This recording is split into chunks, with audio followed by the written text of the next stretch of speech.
Hi, everybody. I'm Erica English, the host of The Heartbeat. Thank you so much for tuning in. Today, I'm bringing you a story that you may have seen on the internet. It's the story of LaTanya Young. She's from Atlanta, Georgia, mother of three boys, and she just recently graduated from college because a Good Samaritan paid her outstanding balance for her to go back to school. Okay. My name is LaTanya Young. I'm 44 years old. I'm a mother of three boys. I just graduated with my bachelor's in criminal justice from Georgia State University. This was my second graduation. The first one was December 2019, where I graduated with my associate, and not even about a little bit over a year later, my bachelor's. Well, congratulations. Thank you. So, what led you to driving Uber? I know a lot of times, as a mom, myself, single mother, I know how to supplement my income. So, why don't you just go through the process of telling us how it came to be that you were driving Uber? Well, I had a friend that was driving for Uber, and I was telling my friend how the hair business was like up and down. 1 minute you making money, 1 minute it's slow. It's just a field that's you don't constantly make money. Like it has its peaks. Like when it start getting hot, um, it start declining. So I was just trying to figure out a way where I could keep my income flowing because I knew the bills that I had to pay. So I wanted to make sure I had another source of income in case I couldn't make that money doing hair. And how long have you been driving Uber? I started driving Uber in 2015. Tell me about the day that you met Kevin. Okay, the day I met Kevin, it was May of 2018. Um, I decided to come out because I had a utility bill that I needed to pay. So I said, well, it's gonna be busy tonight. Let me go to one of these games. It was a Braves game and it was the Atlanta United game. So I was weighing my options on which one I wanted to do because, like at the Braves game, if you get one passenger, it's hard to get back to get the second passenger and make money because of the traffic. So I was trying to figure out a way which one I want to do where I can do multiple trips that night. So I decided to go to Atlanta United because it's multiple ways you can get out and come right back to make the money. So I proceeded to Mercedes-Benz Stadium, and I was just sitting there, just flipping through my phone, and it went off. When it went off, it was Kevin that came to the car. He said, "Hi, I'm Kevin." He introduced himself. So I was like, okay, because you get those passengers that don't want to talk. Don't talk, yeah. I may be one of those passengers sometimes, just depends. They just want you to be quiet and just drive the car. So me, I try to make my passengers feel comfortable. When I did drive for Uber, I wanted them to feel comfortable, not to be afraid to ride in the car with me because, I've gotten in Ubers and like in New Orleans or wherever I go, and I'm like, oh God, he driving crazy but I try to make my passenger comfortable as possible with the ride, and I want them to enjoy the ride. So, I talk to everybody that get in my car. I wanted to make him feel comfortable. He got in, we just started talking, and he just, wait, I'm out here just finished celebrating. I'm like, it's your birthday, what you celebrating? He was like, no, I just got a divorce. And I'm like, celebrating divorce, it was something new that I heard, celebrating divorce. Right. So he said, yeah, I'm just out here having fun. I just went through a divorce. And he started telling me about his situation. So, me being married before and can relate to a divorce, I can relate to how nasty a divorce can get, when the other party don't want to cooperate. I can relate to all of that. So, I just felt like sharing my experience with him, with my divorce, giving him a little push because, sometimes you can be celebrating one minute and then you can be sad the next minute because, you celebrating for the moment. But then when you think about, the stuff that you are going through, really, when it really hits you, um, especially thinking about that person that you once cared for. I mean, because it don't go away overnight. So Exactly. with my experience, I tried to tell him, give him advice on, hey, just next time, just choose the right person. Make sure you choose the right person. Everybody ain't in it for the same reason. Just giving him, the advice that I felt that I could give him at that time. So he said, "Oh, that's enough talking about me. What's going on with you? What? So do you drive? You drive Uber all the time?" And I told him I was out there because I had to pay my utility bill. I would just try to go north, go to areas that I felt safe. And I told him that I really wanted to go back to school. I was telling him how I dropped out of school when I was 16. I really felt that I want to go back to school. It's seven of us, and I'm the first person to get a diploma, a college degree. Congratulations. So, and you don't just have one degree, you have two. Yes, I have 2 degrees. So I was the first out of seven to get my degrees. And I just want to be an inspiration to my sisters and my brothers. Maybe I could help them go to school one day. Maybe I'll be financially able to get them to the place that I am now. Right. So how long was this car ride? The car ride was maybe about 20, 25 minutes. He gave me the $150 tip, and it was $350 bills. Plus, I got paid for the ride. So I knew then that that was enough for me to take care of my utility bill. And, I felt like, the tip was a lot. I had never received a $150 tip before. So Wow. I said, well, if you want me to, I could come clean up the house for you. I offered a $50 tip. You're like, So I I could have come other talents now. because he gave me the tip and I was appreciative of it. And he was like, "No, don't worry about it." So I gave him my card, and he told me, he said, "I want you to go see what you got to do to get back in school." And it was something that I thought about, on my ride home because he was very interested in knowing about me, my kids, and going to school. A lot of people don't know how it feel, to be a single parent, or to a lot of people don't know how it feel to struggle. And a lot of people could never tell that I was struggling because I would never show it. Um, Anything that I could possibly do for my kids, I went to great extremes, which would, if it would have been getting credit card accounts, you know, create more bills just so my kids to have when I really couldn't stand to do it. I really couldn't stand to do it. It would have broke my heart not to be able to get my son that pair of shoes he wanted, or that outfit he wanted, because I wanted him to not, these kids in this age, everybody like to dress, everybody like nice sneakers on that.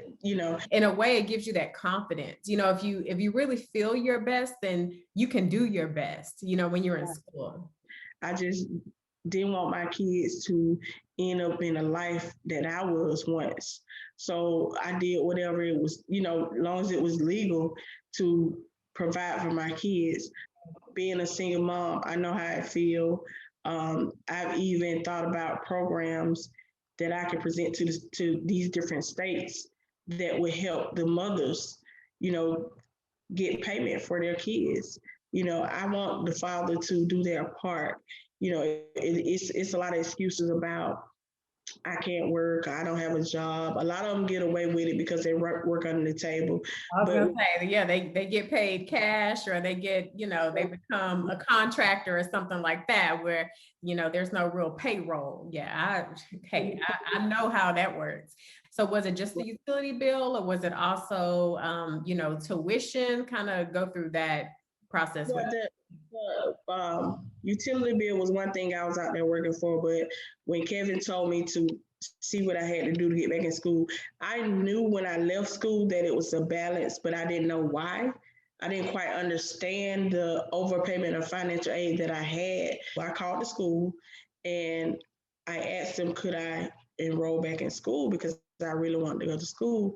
And she was like, give me your name, give me your ID number. So I gave it to her. She said, yes, the balance is still there. I said, well, can I make payments on it? Because at this point, I was very eager to go to school. So I asked the lady, I said, well, can y'all let me pay on it and she was like, no, we can't let you, you have to pay it in full before you can even, we can accept you back in school. I had to go through the whole application process, getting accepted and everything. So I called Kevin and let him know that that balance was there, and they said that I had to pay it. So it was coming up to some concerts. I told him, I said, well, I'm gonna work these concerts, so I can make the money to pay it because, it's no way around it. I gotta pay it. After that, I got a phone call from Kevin. It was on a Friday. He said, have you ever had another last name? And it was weird because I was like, why is he want to know I was, how we get, why he want to know? Right. Why you need to know? So I was like, well, he can't do that with my last name. So I was like, oh, Kendrick. I just told him Kendrick. But I was thinking like, what? This man want with my last name, So I told him Kendrick. And he said, okay, I'll call you back. And he hung up the phone. So I was like, that was so weird. And I went on about my day, went out to work, those concerts. So I did that the whole weekend. And that Monday morning, I made like probably close to 2,000 that weekend. So that Monday morning, I'm in Buckhead and I'm just sitting there because I went out to work still. And I was like, let me start trying to save up some money. So I'm sitting at this parking lot, and I'm like, well, let me go ahead and go to Georgia State. I got the money. Let me go to Georgia State. So I put the car in reverse, and I was backing out of the parking space where I was in. My phone went off, so I looked over there and seen his name on the phone because I had programmed his name. So I had my foot on the brake. It went in park. I picked up the phone and looked. And I clicked on the message, and it was a picture. The picture had the receipt where he had paid the balance. So I put the car, I didn't even pull back in the space. I just put the car in park. So I called him. I said, let me give you your money back. I said, because I worked and made the money. So let me pay you your money back. So he was like, no.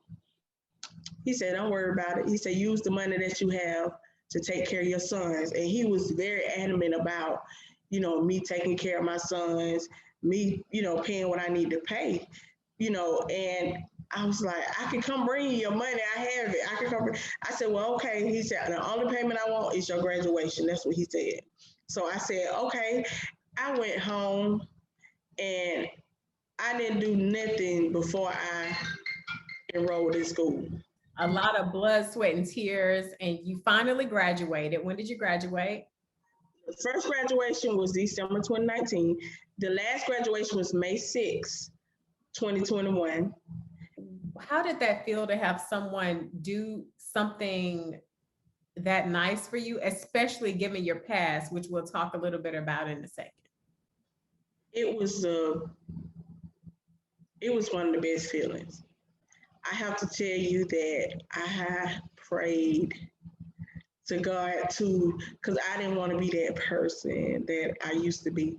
And it took praying and a lot of, oh God, I don't get teary-eyed, but me praying, and because I was at a point where I would pray and still worry. Yeah. So I had to figure out myself, my own method. I had to learn to connect to God myself. I had to learn to pray and leave it alone. Pray and leave it alone. That's what I had to learn through this whole ordeal. That's what has got me through this ordeal. Is just praying, talking to God, telling God thank you. Waking up every day, just telling God thank you. Thank you for waking me up. I just wake up, and that's a routine that I do now. Something that I never did before. It's like living in that faith that he's going to get this. And I do that personally. All hell broke loose a couple weeks ago for me, but I just had to think he's got this too. He's got this too. You know what I had to learn? I had to learn to trust God. And I know that you recently wrote a book and you're accepting pre-orders now. Can you give us a little sneak peek about what the book is about? I decided to start writing what was going on, what had happened in my life. Um, Sort of, I considered it as a journal, but I just got more into more writing about my story because I wanted my story to help somebody else. So I wanted to put everything I've been through, every little incident I went through in my life into a book to help other women get through what they're going through, if they're going through anything. And, I'm sure that somebody else is going through, if not the same situation, but something similar to, what I have went through. So in my book, I share everything. I wanted to inspire women. I want them to, just find them a method, find a method like I did. Learn to pray. I want them to because it works. How can we get our hands on the book? It right now it's currently for pre-order on Big Cartel. It will be available on Amazon as well. But if they want to pre-order, they could go ahead and pre-order on Big Cartel. Right now, it's available. So it will release on July the 7th. And what's the name of it? It's called From Broken to Blessed. What an appropriate name. I've been blessed tremendously, with Kevin, with other people, blessings coming out of everywhere. And I know it's the work of God. I know it's nobody but God. He always provided. He was the means of me just getting through. Mom of three. Mama three. College graduate. College graduate. Domestic violence survivor and rape survivor. And rape survivor. Well, God bless you. And I know that you're going to be a blessing to someone else through your book and also through some of the speaking engagements that I know will come from your book. Well, I'm not going to keep you because I know you have to get ready for Tamron Hall in the morning. Oh, yes, I do. But I appreciate you taking the time to talk to me today. And hopefully I can come to Texas. Yes, I would love that. So you have my cell phone number. I can come. So, I'm available. Whatever needs to be done, I'm there. Okay, I'm gonna count on it. So thank you, Tanya. Well, you have a good night. You too. Thank you. Bye.